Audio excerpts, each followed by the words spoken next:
Privately owned property makes up roughly 80% of North Carolina's landmass. This immense acreage offers excellent opportunities to improve wildlife habitat across the state. Whether a backyard, a community area, or an expansive rural tract, landowners can take steps to enhance habitat on their property. Private landowners have the right to manage their property as they see fit. Each landowner must consider their personal situation and interests as they decide what they want to accomplish with their property. These goals or objectives should guide the management of their property.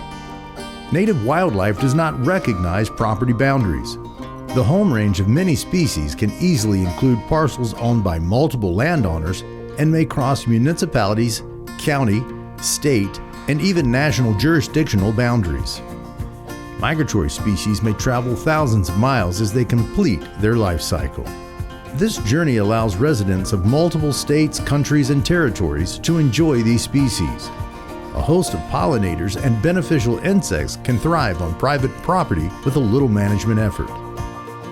So there are lots of different things that you can do in your backyard, and a lot of people think that they can't do anything if they just have a smaller quarter-acre, eighth of an acre lot. But you can still provide a small plot of diverse native vegetation that can be extremely valuable to insects in the vicinity. So planting native is the first thing by far that you can do. Minimizing or eliminating your insecticide and herbicide use is another really important thing to consider. There are ways to control and manage mosquitoes without spraying insecticides that are likely to negatively impact all the beneficial insects in your yard. And then the third thing is to provide habitat, such as leaving bare ground for ground nesting bees and wasps, leaving standing stems in your garden after the flowers have died back for the season, and then leave those fallen logs and woody debris for a variety of other insects. Basically, you want to avoid a manicured lawn. Clean and green is not the way to go if you want to support all the beneficial insects that work so hard to maintain our ecosystem functionality.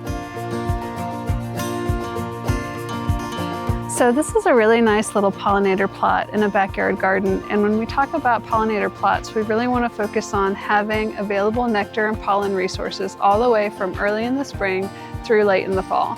In addition to forage, you really want to make sure that you provide the nesting habitat that's needed.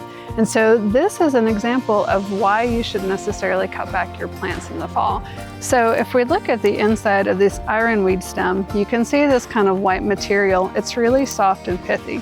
So it's easy for a bee or a wasp to excavate that out. And what they'll do is they'll make that a hollow center, and they'll go inside and they'll lay their eggs in there. And if they're not laying their eggs in there, a lot of times insects will overwinter in these stems.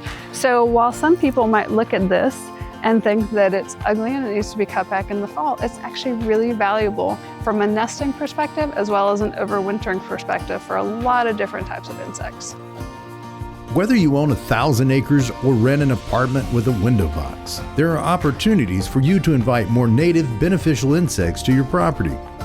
Your efforts will not only be enjoyed by you and your family, wildlife enthusiasts from near and far may have a chance to share in your success and appreciate the animals that frequent North Carolina's abundant privately owned lands.